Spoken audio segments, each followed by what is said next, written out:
ढोल जो है संगीत बिना पीटे नहीं देता, ये तो मतलब निकलता है। लेकिन समझाने का मतलब वहां बिल्कुल नहीं निकल रहा कि किसी भी तरीके से ढोल को समझाया जा सके। तू संगीत दे भाई, तू संगीत दे, कितना ही बोलो उसको, संगीत देगा क्या जब तक उसको पीटेंगे नहीं, जब तक वो संगीत नहीं देगा। तो तुलसीदास जी का जो यहाँ पे ढोल जो लेकर आए हैं, सीधा मतलब यही है कि वो जब पीटना चाहिए उसको, ठीक है। बाबा साहब डॉक्टर भीमराव अम्बेडकर की पहली पत्नी माता रमाबाई थी और दूसरी पत्नी जो सविता अम्बेडकर जी थी, वो भी जो है बाबा साहब डॉक्टर भीमराव अम्बेडकर के साथ साथ 14 अक्टूबर सन 1956 को बौद्ध बन गई थी। अगर आपको इस समाज की साली कहलाने का भी हक लेना है तो आपको पहले हिंदू धर्म में लात मारकर आपको जो है बौद्ध धर्म अपनाना पड़ेगा। जब आप कहेंगे कि हाँ मैं इस बहुजन समाज की साली हूँ, हमें किसी भी बात को, क्योंकि हम बौद्धिक लोग हैं, बुद्ध के मानने वाले लोग हैं, बाबा साहेब के मानने वाले लोग हैं, और बाबा साहेब और बुद्ध को जो मानता है वो किसी भी प्रकार की बातों से डरता नहीं है, बल्कि विश्लेषण करता है, चिंतन मनन करता है, खोज करता है, अन्वेषण करता है, और जो तथ्य निकल कर सामने आते हैं, जो प्रमाण निकल कर सामने आते हैं, उनके आधार पर बात करता है। तो आप देखती भी होंगी कि कभी भी जो है जो अम्बेडकरवादी है या बौद्ध व्यक्ति है, वो कभी भी किसी भी डिबेट से घबराता नहीं है। याद आ रही है कि जाति है कि जाति नहीं। हम तमाम मीडिया कर्मियों को देखते हैं, चाहे मैं यूट्यूब की बात करूं या मेन स्ट्रीम की बात करूं, लेकिन इस तरह से बहुजन समाज के तमाम लोग प्रज्ञा मिश्रा को बहुत ज्यादा पसंद करते हैं, उसको फॉलो करते हैं। लेकिन जिस तरह से शिक्षा मंत्री ने जो रामचरितमानस को लेकर यह बयान आया, उस पे प्रज्ञा मिश्रा तिलमिला उठी। और इतना ही नहीं साथियों, उन्होंने न जाने शिक्षा मंत्री को क्या क्या कह डाला। तो इसी बात से आप समझ सकते हैं कि जाति है कि जाति नहीं। और इसी कड़ी में आज मेरे साथ में एडवोकेट जय भीम प्रकाश जी, उन्हीं से चर्चा करूंगी। सर, जिस तरह से शिक्षा मंत्री चंद्रशेखर जी का ये बयान आया और उसके बाद में तमाम हम मीडिया कर्मियों को देखे या जो सोशल वर्कर है या जो धर्म के रक्षक है, उनमें एक बहुत भारी तनाव देखने को मिला। तो सर, इस तरह की बातें या इस तरह के जो बयान है, आप किस तरह से देखते हैं उनको?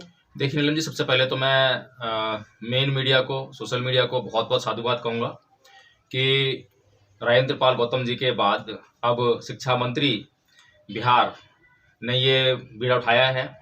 और एक मोटिवेशन भी है कि जब भी कोई बहुजन समाज के हितों की बात करता है जी, जब भी कोई पाखंड और अंधविश्वास को उखाड़ने की बात करता है, तो बहुजन समाज उसको हाथों हाथ लेता है और रातों रात इसको निभा देता है। जैसा कि पूर्व में हमने देखा, राजेंद्र पाल गौतम जी आज पूरे देश में छाए हुए हैं। जो आम आदमी पार्टी का जो दिल्ली का मंत्रिमंडल है या दिल्ली के जितने विधायक हैं, उनको शायद कोई नहीं जानता पूरे देश में, पूरी दुनिया में, लेकिन आज राजेंद्र पाल गौतम जी को पूरी दुनिया में लोग जान रहे हैं। तो इसी क्रम में अब बिहार के शिक्षा मंत्री चंद्रशेखर जी भी शामिल हो गए हैं। और जब कोई ऐसा मुख्य व्यक्ति ऐसी बात कहता है तो निसंदेह वह रिकॉर्डेड होती है, और रिकॉर्डेड चीजें जो है तुलनात्मक अध्ययन का कारण बनती हैं। और तुलनात्मक अध्ययन जब होता है तो लोगों के मन मस्तिष्क हिलने लगते हैं, चिंतन होने लगते हैं, और जब चिंतन होने लगते हैं तो कंक्लूजन आने लगते हैं, और जब कंक्लूजन आते हैं तो लोग सोचते हैं, समझते हैं, विचार करते हैं, और एक विचारधारा को वो जो है पकड़ने का काम करते हैं और दूसरी को छोड़ने का काम करते हैं। तो ये जो चंद्रशेखर जी ने आज काम किया है, जो परम पूज्य बाबा साहब डॉक्टर भीमराव अम्बेडकर ने 25 दिसंबर 1927 को काम किया था, जो 5 अक्टूबर को राजेंद्र पाल गौतम जी ने काम किया, जो ये काम हो रहे हैं, ये काम असली तौर पे तो नीलम जी ये जो है सरकार का काम है।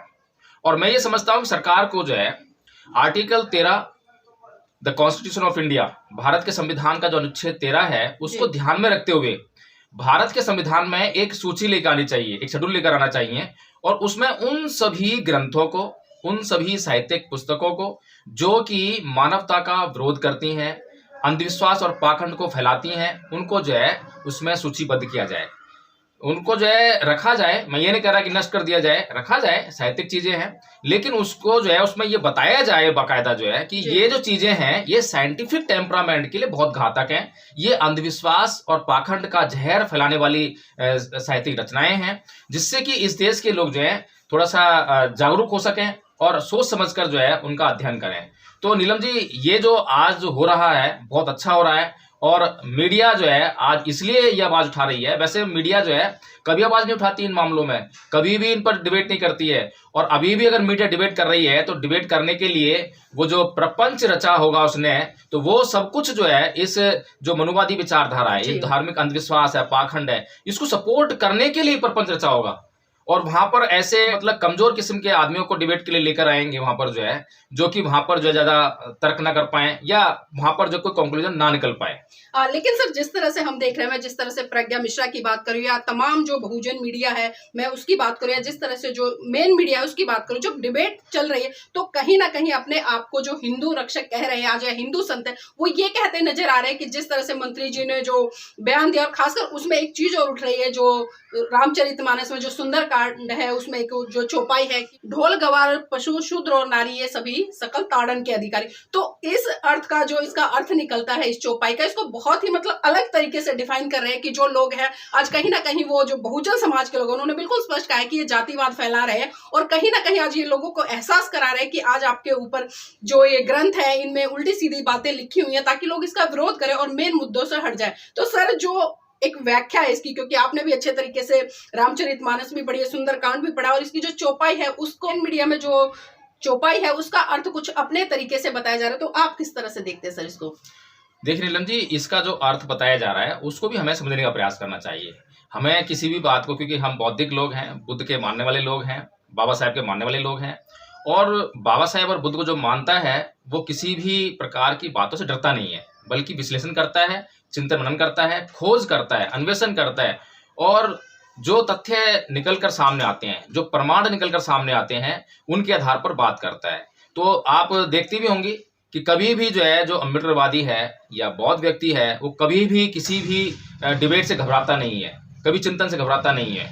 वो हर तरह के प्रहार को स्वीकार करने के लिए, हर तरह के निमंत्रण को स्वीकार करने के लिए हमेशा तत्पर रहता है। तो ये जो चौपाई जो कह रहे हैं कि ये अर्थ इसका जो है, इसमें जो ताड़ना शब्द है इसका अर्थ मारना पीटना नहीं है, इसका अर्थ है समझाना बुझाना। चलो एक बार के लिए हम मान भी लेते हैं। तो इसमें जो 4-5 जो बातें बताई गई हैं, ढोल जो कि निर्जीव है उसको आप कैसे समझाएंगे भाई? किस तरह से आप समझाएंगे, एक बताइए जरा जो मुझे। पशु है, आप उसकी भाषा जानते हैं क्या? कैसे समझाएंगे आप उसको? जो है उसको जब आप कंट्रोल में करते हैं, इसका देखो मतलब जो क्या निकलता है नीलम जी, ढोल जो है संगीत बिना पीटे नहीं देता, ये तो मतलब निकलता है। लेकिन समझाने का मतलब वहां बिल्कुल नहीं निकल रहा कि किसी भी तरीके से ढोल को समझाया जा सके। तू संगीत दे भाई, तू संगीत दे, कितना ही बोलो उसको, संगीत देगा क्या? जब तक उसको पीटेंगे नहीं, जब तक वो संगीत नहीं देगा। तो तुलसीदास जी का जो यहाँ पे ढोल जो लेकर आए हैं, सीधा मतलब यही है कि वो जब पीटना चाहिए उसको, जो है ठीक है ना, जब ये वो संगीत देगा। अगर संगीत सुनना है तो ढोल पीटना पड़ेगा। पशु जो है आपकी भाषा नहीं समझता है बिल्कुल भी, जो है। तो तुलसीदास जी अगर पशु को लेकर आए हैं तो कैसे समझाएंगे उसको? उसको समझाने के लिए अक्सर जब से दुनिया में पशुपालन शुरू हुआ है तब से लेकर आज तक जो है लकड़ी के डंडे से जो है पशुओं को नियंत्रित किया जाता रहा है। तो यहाँ पर भी पीटने का अर्थ निकल के आ रहा है। फिर गवार भी आपकी बात को समझता नहीं है, क्योंकि अगर समझदार होता तो फिर आपको कुछ कहने जरूरत नहीं पड़ती। तो उसको भी आप जो है, जो दुनिया का जो चलन है उसमें उसको जो है डांट कर, फटकार कर उसको नियंत्रित रखा जाता है। इसी तरह से शूद्र और नारी, अब ये दो चीजों के लिए ये तुलसीदास जी कह सकते हैं कि इनको समझाने बुझाने की प्रक्रिया है, लेकिन उन्होंने एक कैटेगरी बनाई है। उस कैटेगरी में अब इनको अलग करके और उन तीनों को अलग करके नहीं देखा जा सकता है। तो कैटेगरी जब बनाई गई है तो उसमें कैटेगरी में समरूपता होनी चाहिए, और जब समरूपता आएगी तो पिछली जो 3 चीजों की हमने बात की है, तो आगे की जो 2 चीजें हैं उन पर भी वही शब्द का वही अर्थ लागू होगा। पहली चीज ये है।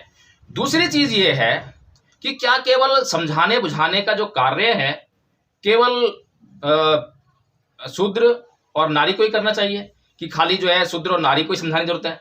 क्या जो बाकी के जो लोग हैं, क्षत्रिय है, वैश्य है, ब्राह्मण है, क्या इन लोगों को समझने की जरूरत नहीं है? इनको ये समझे समझाए रहते हैं? क्या ये इनको जो है किसी शिक्षा की जरूरत नहीं है? तो नीलम जी इस तरह से अगर देखें तो ये लोग जो है सिर्फ लाग लपेट कर रहे हैं। ये तुलसीदास जी को बचाने का प्रयास कर रहे हैं। अच्छा, तुलसीदास जी को बचाना नहीं है, इनको बचानी है रामचरितमानस। एक्चुअली क्या है कि जो रामचरितमानस है उसका इस भारत देश के लोगों के जीवन में कोई यूज नहीं है। वे उससे जो है किसी प्रकार की कोई सीख नहीं लेते हैं। आज तक मैंने देखा नहीं है कि किसी व्यक्ति ने कुछ उससे सीख ली हो और अपना जीवन जो उसने सुंदर बना लिया हो। वहीं दूसरी तरफ हम देखते हैं कि भगवान बुद्ध के जीवन से जो है लोग सीख लेते हैं और जो उनके उपदेश हैं उनका आचरण करके महानतम जीवन जीने के लिए जो है प्रेरित होते हैं। तो बुद्ध के जो सिद्धांत हैं उनको दबाकर और ये जो उल जुलूल सिद्धांत हैं इनको दुनिया के सामने पेश करने का ये एक एजेंडा है और एक प्रपंच है। सर, जिस तरह से शिक्षा मंत्री जी ने खासकर मनुस्मृति की बात करी, रामायण की बात करी और जिस तरह से वंश ऑफ थॉट है अभी वर्तमान में जो हम देखते हैं उसकी बात करी, उन्होंने कहा कि आज के समय में ये तीनों ही ग्रंथ एक तरह से विषैले हैं और इनको खत्म कर देना चाहिए। लेकिन उस पर जिस तरह से प्रज्ञा मिश्रा का जो एक पलटवार आया है, उन्होंने यहाँ तक ये कह डाला कि वो जब भाषण दे रहे थे, जब ये चीजें समझा रहे थे, जिस जगह पर समझा रहे थे वहां पर मतलब जो बच्चे हैं एजुकेशन लेने वाले वो हर वर्ग हर धर्म के थे, लेकिन यहाँ पर मंत्री जी ने बिल्कुल नहीं सोचा और जो निम्न जाति से आने वाले बच्चे हैं उनके माइंड में ये सेट कर दिया कि हमारे पूर्वजों के साथ में इतना अत्याचार शोषण हुए और वो इस तरह से मतलब देश में देखे जाते थे। तो सर, मैं ये भी जानना चाहूंगी क्योंकि उन्होंने एक बात कही है कि मंत्री जी जातिवाद फैला रहे हैं, तो ये जातिवाद मंत्री जी फैला रहे हैं या वो लोग जो आज इसके पक्ष में उतरे हुए हैं? देखिए नीलम जी, ये जो प्रज्ञा मिश्रा है इसको शायद इतिहास की जानकारी नहीं है। अगर मंत्री जी आज ये जातिवाद फैला रहे हैं, जो कि लोगों को सच्ची बात बताकर बच्चों को आगाह कर रहे हैं कि भैया सावधान रहना, यहाँ पर जो ये धर्म ग्रंथ के जाल में तुम्हें फंसाकर जो है तुम्हारा जीवन बर्बाद करने वाले हैं, तो इसलिए इन धर्म ग्रंथों से दूर रहना, ये समझा रहे हैं। तो मैं ये पूछना चाहता हूँ कि जब अभी ज़्यादा दूर की बात नहीं है, बाबा साहब डॉक्टर भीमराव अम्बेडकर को महाड़ तालाब का आंदोलन करना पड़ा था। वो आंदोलन क्या था जी, और उन्होंने वो आंदोलन क्यों किया? क्या वहां पर जो उनको पानी पीने से, जिस तालाब से कुत्ते बिल्ली जानवर पानी पी सकते थे, लेकिन वहां पर कोई शुद्ध कर पानी पीता था तो उसको लाठी डंडे मारकर उसकी हत्या कर दी जाती थी। तो ये जो पानी पीने के अधिकार से, जो कि मौलिक अधिकार है, मानवाधिकार है, प्राकृतिक अधिकार है, इससे कौन रोक रहा था? और क्या ये जो रोका जा रहा था ये किस आधार पर रोका जा रहा था? क्या ये आर्थिक आधार पर रोका जा रहा था?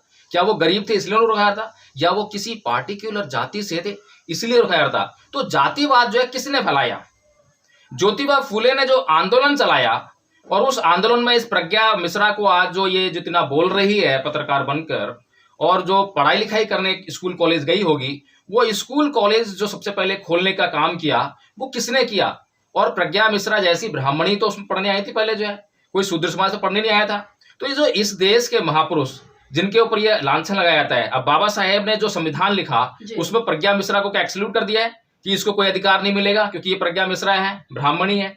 बल्कि इसको सबसे पहले अधिकार दिए, समानता का अधिकार दिया, समता का अधिकार दिया, और तमाम तरह के जो है विवाह करने का अधिकार दिया हिंदू कोड बिल के तहत। और तमाम वो आज जितने भी अधिकार जो आज एक महिला एंजॉय कर रही है, किसी भी समाज की हो, चाहे वो मिश्रा हो चाहे कोई भी हो, तो वो जो है हिंदू कोड बिल के तहत जितने अधिकार हैं, विवाह करने का अधिकार, विवाह विच्छेद करने का अधिकार, भत्ता कहते हैं उसको, जो है संपत्ति में बराबरी का अधिकार, गुजारा भत्ता का अधिकार, और नीलम जी जो दत्तक लेने का अधिकार होता है, दत्तक पुत्र लेने का जो है वो पहले नहीं था, लेकिन अब जो है बाबा साहेब के बनाए हुए कानून के अनुसार, हिंदू कोड बिल के कानून, अब कुछ लोग बोलेंगे हिंदू कोड बिल तो लागू नहीं हुआ, लेकिन जितना भी आप कानून पढ़ेंगे, आप चाहे हिंदू मैरिज एक्ट पढ़ लें, चाहे हिंदू सक्सेशन एक्ट पढ़ लें, जो भी तमाम कानून है हिंदू धर्म से रिलेटेड जो है उसको कोडिफाई करने वाले जो है, वो सब जो है हिंदू कोड बिल आप पढ़ लीजिए, उसी का दूसरा नाम जो है वो कानून है। जी सर, एक चीज और जानना चाहूंगी, जिस तरह से प्रज्ञा मिश्रा ने 2 उदाहरण कोट किए हैं रामायण के, एक तो सबरी वाला प्रकरण है जो, और दूसरा है कि जो लोग आज विरोध कर रहे हैं या जो लोग इसके पक्ष में हैं,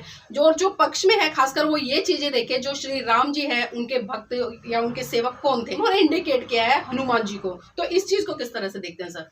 देखिए, वो तो हमेशा रहा है कि जो चापलूसी करेगा, जो गुलामी करेगा, तो उसको तो कुछ ना कुछ मतलब जो है भक्तिभाव मिलेगा, लेकिन वो सिर्फ तभी मिलेगा, उसको जो है आशीर्वाद जब भी मिलेगा जब वो चापलूसी कर रहा है, जब वो उनके जो है सेवा कार्य कर रहा है, ठीक है। लेकिन उसी रामायण में जिसमें वो सबरी का उदाहरण दे रहे हैं, अब पता नहीं सबरी दलित है क्या नहीं है, वहां पे कोई डिफाइन नहीं किया है कि सबरी दलित है। सिर्फ जंगल में रहने से दलित नहीं आती है, जंगल में तो जो है बड़े बड़े ऋषि मुनि रहे हैं, ब्राह्मण थे वो जो सारे जो है, लेकिन उसी जंगल में शंभुक ऋषि की हत्या क्यों की जाती है, ये वाल्मीकि रामायण जो है प्रज्ञा मिश्रा को खुद पढ़नी चाहिए। ये दूसरों से डिबेट, दूसरी चर्चा क्यों कर रही है? किसी की जरूरत ही नहीं है। अरे भाई प्रज्ञा मिश्रा, आप पत्रकार हो तो यानी कि आपके अंदर कुछ ना कुछ तो इंटेलेक्चुअल माइंड होगा ही होगा। उस इंटेलेक्चुअल माइंड का जो है आप प्रयोग कीजिए। आप जो है वाल्मीकि रामायण लेकर आइए अपने पास जो है, या किसी से मांग लीजिए, नहीं तो हम दिखा देंगे, हम आपको जो है स्क्रीनशॉट भेज देंगे। लेकिन उन्होंने तो सर ये भी कह डाला कि जो ये चौपाई है मुझे इनके अर्थ से कुछ लेना देना नहीं है, लेकिन मैं बात करूं जिस तरह से परम पूज्य बाबा साहब ने समानता की बात की और हक अधिकारों की बात की, क्योंकि कहीं ना कहीं हम देखते हैं जो तथाकथित अपने आप को ब्राह्मण समाज के लोग कहते हैं, जो अपनी जातियों पर गर्व करते हैं, चाहे उसमें एक नाम और मैं लेना चाहूँ खासकर जो आजकल सोशल मीडिया में काफी प्रचलित है, पूनम पंडित, क्योंकि हम अक्सर देखते हैं जब इनसे सवाल पूछे जाते हैं तो तिल मिला जाते हैं। तो सर एक तरफ तो ये बाबा साहब की बात करते हैं, उनको अपना रिश्तेदार तक कह देते हैं, लेकिन जब इनसे प्रत्यक्ष रूप से या समानता की बातें की जाती है कि धरातल पर क्या हो रहा है, तब ये मुंह फेरते नजर आते हैं। देखिए, बहुजन समाज का भी थोड़ा सा बुरा हाल है। गधे के सिर पे भी लिख दो कि जय भीम, तो बस पूरा समाज जो है जय भीम करते करते जो गधे पे चल देगा। तो वही हाल है आज प्रज्ञा मिश्रा हो, चाहे वो पूनम पंडित हो। एक तो ये दोनों एहसान फरामोश हैं। ये जो है अपने मतलब के लिए तो बाबा साहब बात करेंगे, जहाँ तक इनके अधिकार की बात है, संविधान की बात है, बात करेंगे ये। लेकिन मैं ये चाह रहा हूँ कि ये जो है दोनों महिलाएं जो हैं, एक बार मनुस्मृति को पढ़े तो सही। अगर ये संविधान यहाँ से हटा दिया जाए इस देश से, और जो हिंदू राष्ट्र की जो कल्पना करी जा रही है, हिंदू राष्ट्र घोषित करने की बात की जा रही है, वो पूनम पंडित बाबर बोल रही थी कि मैं तो सनातन धर्म की रक्षा करूंगी, मैं बागेश्वर धाम जाती हूँ, सनातन धर्म मेरा जो है सनातन धर्म है, मैं उसकी रक्षा के लिए जाती हूँ। तो ये जो जिस सनातन धर्म की बात कर रही है, पहले उस सनातन धर्म में महिलाओं के लिए क्या स्थान है। मनुस्मृति पढ़ लो, आप जो है रामायण पढ़ लो। रामायण तो सबने देखी है ना, कि सीता की किस प्रकार से परीक्षा ली जाती है। सीता की परीक्षा क्यों ली थी? कि ये चेक करने के लिए कि सीता जो है पवित्र है या नहीं है, जबकि वहां राम भी उसकी परीक्षा होनी चाहिए थी, लेकिन राम की परीक्षा नहीं होती है। तो ये भेदभाव अगर एक स्त्री को दिखाई नहीं दे रहा है, तो उस स्त्री के दिमाग की मैं क्या बात करूं। अब जिस तरीके से परीक्षा भी ले लिया, उसके बाद जो है जिस अवस्था में एक स्त्री को जंगल में छोड़ा जाता है, ये कौन सा कृत्य है? ये तो मानवीय कृत्य है ही नहीं, ये तो राक्षसों भी परे कृत्य है। अमानवीय कृत्य जो है जो व्यक्ति करता है, उसको आप जो है मर्यादा पुरुषोत्तम बोलते हो, उसको भगवान ईश्वर बोलते हो। आपको भगवान की डेफिनेशन नहीं मालूम है कि भगवान के अंदर क्या क्या गुण होने चाहिए। भगवान के एक भी गुण पर जो है आपका कोई भी देवी देवता ईश्वर खरा नहीं उतरता है, और आप जो है उनके पीछे तो आप जो लग जाते हो, उनको बचाने की कोशिश करते हो, उनकी रक्षा करने की बात करते हो, उस संस्कृति रक्षा करने की बात करते हो। लेकिन जो आदमी आपको ये जीवन जो आज जी रहे हो, वो जीवन देने के लिए अपने 4-4 बच्चे कुर्बान करता है, अपनी बीवी की बलि देता है, वो आपको दिखाई नहीं देता। पूरी जिंदगी जो है जितना पढ़ाई लिखाई किया, भूखा प्यासा रह के करा, और कहीं से लोन लिया, कहीं से क्या करा, मतलब जो है कैसे कैसे पढ़ाई कर लिखाई करके, और उसके बाद वो संविधान सभा है उसमें जाने की बात आती है, तो जिस असेंबली से जीत कर आते हैं बाबा साहेब, उस असेंबली, उस कॉन्स्टिट्यूशन असेंबली को जो है उसको जो है क्या नाम है पाकिस्तान को दे दिया जाता है, षड्यंत्र करके जो है, ठीक है। और उसके बाद जो है फिर वो जो कांग्रेस है वो मजबूर होती है। वो मजबूर इसलिए होती है कि जो कॉन्स्टिट्यूशन कौन लिखेगा, संविधान विशेषज्ञ भारत में तो है नहीं। अब संविधान विशेषज्ञ या तो बाहर हैं, विदेशी हैं, तो विदेशों में ढूंढते हैं। जब विदेशों में वो नजर घुमाते हैं तो विदेशों से पता लगता है उनको, यहाँ से पता लगता, क्योंकि यहाँ के लोगों का तो माइंड ही नहीं है शिक्षा पर। यहाँ पर जो काबिलियत पे है कि हमारे देश में क्या काबिलियत है क्या काबिलियत नहीं है, इस पर तो दिमाग ही नहीं चलता। यहाँ तो दिमाग चलता है जाति पे, धर्म पर, सांप्रदायिकता पर, जहर पर, छुआछूत पर और आजादी पर, ये चल रहा था। तो बाबा साहब डॉक्टर भीमराव अंबेडकर एक संविधान विशेषज्ञ हैं, बाहर से इनको मालूम पड़ा, क्योंकि अभी भी पता लगा ना कोलंबिया यूनिवर्सिटी के 300 साल का जब जो है सर्वे कराया गया इतिहास का जो है, तो वहां पर नंबर 1 स्टूडेंट जो है डॉक्टर भीमराव अंबेडकर है। अब डॉक्टर भीमराव अंबेडकर जो है पूरी दुनिया का जो है नंबर 1 का स्टूडेंट है। ये भारत के लोग नहीं जानेंगे, ये प्रज्ञा मिश्रा नहीं जानती है, ना इसको बोलेगी, ना ये पूनम पंडित जानती है जो कहती है कि मैं तो बाबा साहेब की साली हूँ। अरे भैया, तुम जो है अगर ये जो अम्बेडकरवादी हैं इनकी साली हो, तो बाबा साहेब की इज्जत करना सीखो ना। बाबा साहब डॉक्टर भीमराव अंबेडकर ने 14 अक्टूबर 1956 को धम्म प्रवर्तन किया था। उन्होंने क्यों किया था, इसको पढ़ो, इसको जानो, इसको जो है इसको जानकर जो है तुम भी बौद्ध बन जाओ, तब तो पता लगेगा तुम साली हो। लेकिन जो है जब तक तुम बाबा साहेब डॉक्टर भीमराव अंबेडकर की बात नहीं मानती हो, तो बाबा साहेब डॉक्टर भीमराव अंबेडकर से किसी भी तरह का नाता जोड़ने की तुम्हारी औकात नहीं है। बाबा साहेब डॉक्टर भीमराव अंबेडकर की पहली पत्नी माता रमाबाई थी, और दूसरी पत्नी जो सविता अंबेडकर जी थी, वो भी जो है बाबा साहब डॉक्टर भीमराव अंबेडकर के साथ साथ 14 अक्टूबर 1956 को बौद्ध बन गई थी। अगर आपको इस समाज की साली कहलाने का भी हक लेना है, तो आपको पहले हिंदू धर्म में लात मारकर आपको जो है बौद्ध धर्म अपनाना पड़ेगा। जब आप कहेंगे कि हाँ मैं इस बहुजन समाज की साली हूँ। तो सर बहुत बहुत धन्यवाद आज की इस महत्वपूर्ण चर्चा में जुड़ने के लिए। और साथ ही बिल्कुल यहाँ पर एक चीज तो निकल कर आती है, क्योंकि लोग हमेशा टीका टिप्पणी तो करते नजर आते हैं, लेकिन उस बात की गहराई में नहीं जाते हैं, और जाते हैं तो वो तब जाते हैं जब उनके खुद के अस्तित्व पर सवाल खड़ा होता है। लेकिन आज देखने वाली बात यह है, क्योंकि आज 2 संस्कृतियों की लड़ाई इस देश में बहुत बड़े स्तर पर हो रही है, और कहीं ना कहीं जो बहुत सारी पुरानी चीजें हैं, या जो हम कहेंगे कि पर्टिकुलर किसी समाज के लिए गलत चीजें, आज वो लोग पढ़ लिख कर सवाल खड़े कर रहा है। और जब सवाल खड़े करता है तो आप देख सकते हैं कि जो जाति है वो जरूर अपना मुंह खोलती है, और कहते हैं ना कि जाति जाति नहीं है। और यही चीजें आजकल हमें मेन मीडिया से लेकर सोशल मीडिया तक देखने को मिल रही है। तो बने रहिएगा साथ। और साथियों, इस वीडियो को देखकर जो भी आपके विचार उत्पन्न होते हैं वो हमें जरूर साझा कीजिएगा कमेंट के माध्यम से। और अब तक जिन साथियों ने एनबी न्यूज 24x7 चैनल को सब्सक्राइब नहीं किया है तो उसको सब्सक्राइब कर लीजिएगा, इस वीडियो को शेयर कीजिएगा और साथियों कमेंट करना बिल्कुल ना भूलिएगा।